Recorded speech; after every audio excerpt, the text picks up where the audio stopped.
Saudara, seberapa mulus langkah Gibran bisa maju pada Pilgub 2024? Kami akan membahasnya bersama Direktur Poltreking Indonesia, Hanta Yuda. Selamat malam, Bung Hanta, sehat selalu. Selamat malam, Bung Aiman. Iya. Sehat selalu juga, Mas Aiman. Sama-sama, Bung Hanta. Ini ada dua hal yang patut dicermati. Pertama, Bu Mega, lalu kedua, Pak Prabowo, yang mengatakan pada Gibran, maju dong jadi gubernur lewat Pilgub. Apa yang Anda cermati dari sini? Apa yang Anda terjemahkan dari sini? Ya, dua partai ini adalah partai yang sejak awal memang berinisiatif mengusung Mas Gibran di Solo. Jadi bukan hal yang biasa atau luar biasa. Artinya memang sudah terbangun komunikasi politik dan hubungan politik yang erat. Tapi lebih dari itu, Bung Aiman, yang menarik saya kira ada beberapa hal yang bisa kita baca. Satu, ini memang komunikasinya konteksnya memang ingin melejitkan atau mempromosikan Mas Gibran akan diusung. Apakah itu di Jawa Tengah atau di Pilkada DKI. Jadi udah pasang kuda-kuda ini, kurang lebih begitu ya? Iya.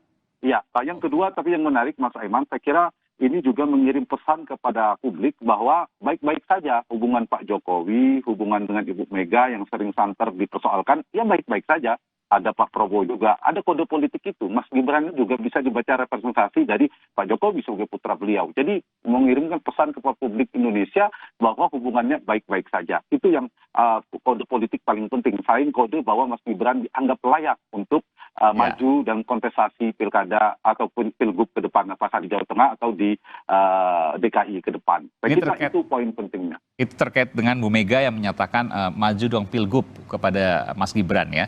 Jadi yang pertama, secara politik tentu ini masang kuda-kuda. Gibran sudah diset untuk itu. Meskipun di Bu Mega, seingat saya tidak mengatakan daerahnya, betul ya? Betul, karena masih ada dua peluang itu kan. Kalau pilkada Jakarta, pilkada Jawa Tengah itu ada basisnya Jawa Tengah, basisnya Ibu Mega, ditambah Mas Gibran itu juga di Solo, kemudian putra Pak Jokowi, saya kira terkapitalisasi, terkonsolidasilah kekuatan politiknya, berbagai macam faktor. Kalau di DKI mungkin ada beberapa catatan tantangan tentunya, Bung Aiman, saya kira gitu. Tapi apapun, Wali Kota Solo ini posisi panggung politik yang strategis buat Mas Gibran, karena dulu Pak Jokowi berangkat dari awal dari Wali Kota Solo. Ini panggung strategis, itu poin yang paling penting. Kedua, Mas Gibran ini juga belakangan kan menjadi pusat perhatian publik, beberapa elit politik kerap bertandang ke Solo untuk berkunjung ke sana. Dan ditambah beliau secara personal juga kan figur muda, milenial. Juga bisa jadi daya tarik. Yang paling penting dari semua itu juga dari sisi politiknya, Mas Gibran bukan sekedar Gibran. Gibran adalah putra Joko Widodo yang sekarang sedang menjabat Presiden Republik Indonesia. Itu juga menjadi magnet politik. Oke. Untuk Bu Mega tidak menyebutkan daerahnya, untuk Pak Prabowo antara dua daerah, Jawa Tengah atau DKI Jakarta. Kenapa dua daerah ini penting untuk seorang Gibran Rakabuming Raka? Satu, sebelum ke sana aja sekarang calon presiden terkuat Republik Indonesia dalam survei elektabilitas kan dua gubernur itu. Dua gubernur, oke. Jadi arahnya udah jelas ya, capres. Iya, dari sisi kualitatif, gubernur DKI ini paling strategis karena dulu Pak Jokowi adalah gubernur ibu kota negara. Yang kedua, Mas Gibran memang berasal dari Jawa Tengah. Ini juga lumbung suara pilpres kita, elektabilitas elektoral kita, lumbung elektoral. Jadi dua ini memang posisi yang sangat strategis. Itu satu. Yang kedua, dari sisi Mas Gibrannya yang paling realistis, paling mungkin yang pertama adalah yang paling berpeluang, paling empuk itu menjadi gubernur Jawa Tengah karena beliau berasal dari Wali Kota Solo. Pak Jokowi Solo, PD Perjuangan basis utama seluruh di Indonesia adalah di Jawa Tengah, Solo juga, itu satu. Yang kedua dari sisi DKI ya Pak Jokowi mantan gubernur DKI juga, ditambah magnet DKI tidak kalah sangat penting ya, magnet dua hal ini. Ya paling penting ya saya kira dibanding misalnya gubernur Jawa Barat, gubernur Jawa Timur kan tidak potensial, tidak prospektif buat seorang Gibran. Bagi Mas Gibran dua hal ini yang paling seksi ya. Tapi saya tanya ini menarik, Bung Hanta, begini. Belum ada sejarah gubernur Jawa Tengah yang maju langsung ya ke Pilpres dan menang gitu ya. Kalau gubernur DKI Jakarta iya ada Pak Jokowi. Pak Jokowi. Ya, apakah kemungkinan dengan adanya survei yang selalu tinggi ya sementara ini kepada Mas Ganjar Pranowo, ini bisa dimungkinkan gubernur Jawa Tengah yang tidak langsung memerintah kepada kota dan kabupaten di sana bisa kok langsung jadi pilpres, bisa kok sukses jadi pilpres meskipun belum pernah dibuktikan secara empirik. Kalau DKI Jakarta kan beda, walaupun gubernur tapi dia bertindak sebagai bupati dan wali kota juga gitu. Nah, apakah kemungkinan peluangnya sama antara Gubernur Jawa Tengah dengan Gubernur DKI Jakarta? Atau di Jakarta jauh lebih besar untuk maju ke jenjang Pilpres? Iya, dari sisi peliputan media, sosialisasi, mungkin panggung DKI itu plusnya adalah strategis ibu kota negara. Tapi dari sisi lumbungnya, sebelum kita buktiin soal tren tadi ya, Jawa Tengah jauh. Pemilih Indonesia ada 16-17% di Jawa Tengah, 16%. Kalau DKI itu kan pemilihnya sekitar 7-8 juta, kalau di Jawa Tengah itu sekitar 28-29 juta. Dari pemilihnya sebenarnya lebih strategis Jawa Tengah dari sisi lumbung elektoralnya.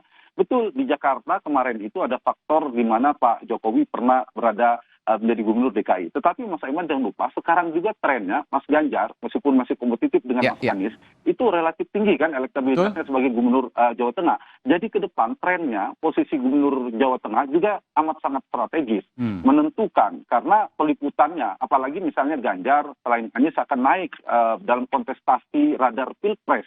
Maka posisi ini semakin strategis bagi seorang Gibran, saya kira untuk Jawa Tengah. Jadi memang di awal, saya setuju dengan Mas Aiman, relatif DKI paling strategis. Mungkin cerita 2014 yang lalu, menjelang 2014, Pak Jokowi menjadi presiden periode pertama.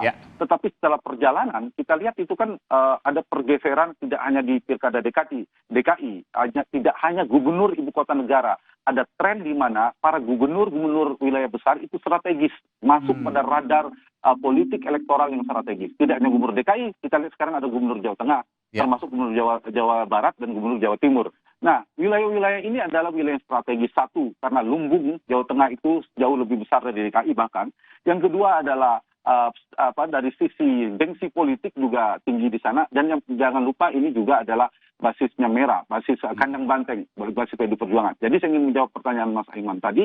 Menurut saya wilayah Jawa Tengah, selain Jawa Timur dan Jawa Barat, terutama Jawa Tengah itu relatif tidak kalah seksinya dibandingkan dengan Jakarta. Itu memang betul pengujiannya adalah setelah ini ya. Jadi semua daerah ini kurang lebih punya peluang untuk jadi maju Pilpres dan menang, begitu ya menurut Anda ya? Betul. Oke, pertanyaan kemudian begini. Kalau bisa seperti itu, ngapain harus di Jakarta? Di Jakarta kan begitu banyak expose, baik media maupun media sosial, dalam tanda kutip digebukin terus lah begitu ya, dari sisi isu. Kalau di Jawa Tengah kan relatif adem ayem. Kalau suruh milih ketika Jakarta dan Jawa Tengah, maka punya peluang yang sama untuk Pilpres misalnya, maka lebih milih enakan Jawa Tengah aja, lebih adem ayem, tapi peluangnya sama dengan Jakarta. Itu menarik. Satu, pertanyaan itu menarik. Poinnya begini. Kalau di Jawa Tengah itu sudah ibarat hempasan ombaknya tidak sekeras di di DKI Jakarta. Tetapi jangan lupa kalau bukan faktor Gibran, misalnya Mas Gibran, misalnya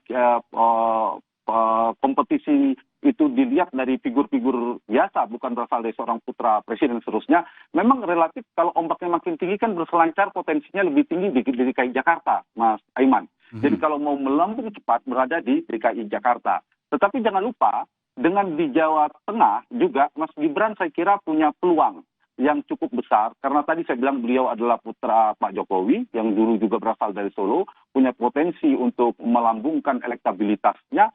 Tetapi tantangannya kalau misalnya Gibran masuk ke Jawa Tengah, jadi gubernur lah katakanlah prediksi kita di Pilkada Jawa Tengah ke depan, tantangannya nanti siapa? Gubernur DKI. Lagi-lagi Gubernur DKI Jakarta menjadi lawan berat nanti di 5 tahun 2029 ke depan. Tapi kalau masuk ke Jakarta, relatif mengurangi petarung atau pesaing, kompetitor ke depan. Jadi saya kira kalau mau paling strategis memang Pilkada DKI. Buat siapapun kita tidak bisa Gibran. Tapi konteks ini, menjawab pertanyaan konteks Gibran, jauh lebih strategis di Jawa Tengah dan realistis. Tidak hanya strategis kan, realistis dan strategis bagi Gibran di Jawa Tengah ketimbang di DKI. Tapi kalau peluangnya sama bagi Gibran, lebih baik DKI. Tapi saya bicara peluang Gibran, lebih berpeluang bertarung melalui jalur peta jalannya melalui Jawa Tengah.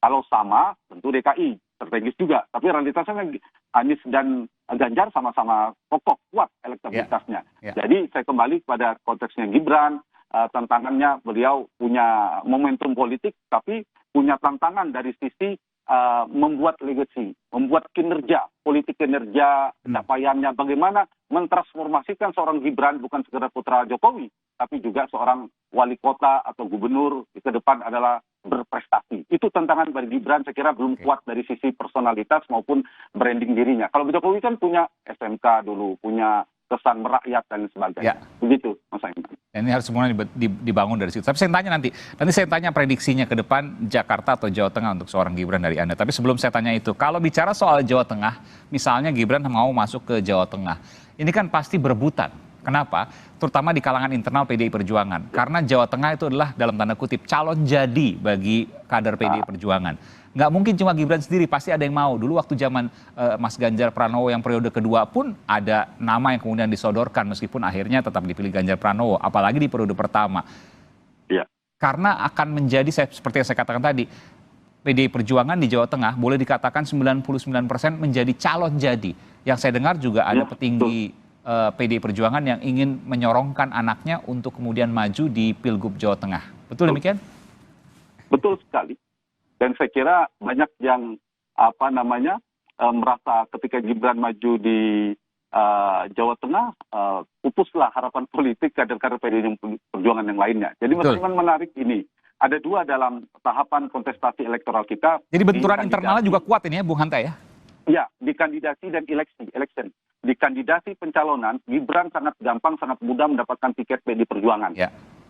Tetapi tantangannya nanti adalah di election, di kontestasi. Nah, di Jakarta itu nanti tantangannya di dinamikanya di eksternal. Ketika Gibran menjadi calon, kemudian ditarungkan dengan figur-figur eksternal.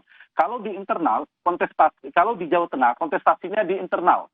Di eksternal, di electionnya sudah selesai ya. Tadi Aiman juga bilang, siapapun di calon kemungkinan menang. Nah, adalah di dalam yang bertarungnya di PDI Perjuangan.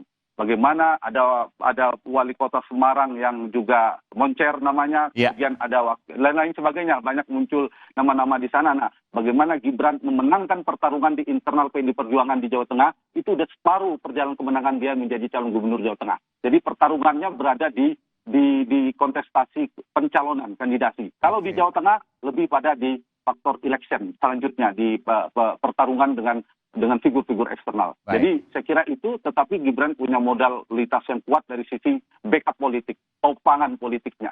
Nah, itu bergantung pada Ibu Mega dan Pak Jokowi sebagai king queen maker yang sangat menentukan ke depan. Meskipun 2024 pada saat pemilihan Pak Jokowi sudah tidak jadi presiden lagi, November 2024. Tapi proses pencalonannya, dalam proses pencalonnya beliau masih menjabat. Oke. Terakhir Bung Hanta, menurut Anda prediksinya Mas Gibran ketika nanti 2024 ke Jawa Tengah atau ke Jakarta atau tetap di Solo? Ya, saya lihat dari peluang terbesar. Prediksi saya, kalau peluangnya sama, Pak Jokowi dan Gibran memilih Jakarta, belajar dari Pak Jokowi. Tapi peluang Jakarta tidak begitu besar, misalnya ada figur kuat, hitung-hitungannya tidak realistis, saya kira Jawa Tengah menjadi pilihan realistis. Solo hampir tidak menjadi opsi. Karena ini momentum politiknya Gibran Pak Jokowi sedang menjabat. Realitasnya begitu, kalau menunggu Solo lagi, Gibran, mohon maaf, tidak sekuat sekarang. Kita ingat AHY bertarung di Jakarta ketika Pak SBY sudah menjadi mantan presiden, ternyata justru kalah dalam pertarungan.